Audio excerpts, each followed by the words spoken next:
Hey guys, so just a quick video on how you can manage apps on your T-Series A13 unit. So essentially, a lot of the apps that you have on the unit will be pre-installed ones. So I've just done a factory reset on this. So everything you see here, except for real estate, and in here, sorry, that's the radio, and in here is pre-installed apps.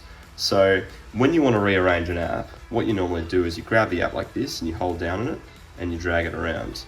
And up the top here, you can see all I can do with this is either place it on the home screen in any slot, or I can cancel. So, and when you're on the home screen itself, and I go to grab an app, I can drag it around and remove. This isn't deleting the app, but it is taking it off the home screen. So as you can see, it's removed there, but it's in here still. So if I want to put it back out there, I'll simply drag it and place it there.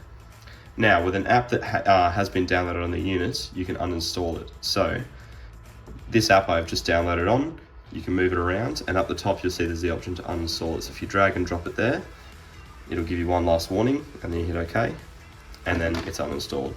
So that's just a little overview of how rearranging apps and uninstalling them works on the unit. Thank you for watching.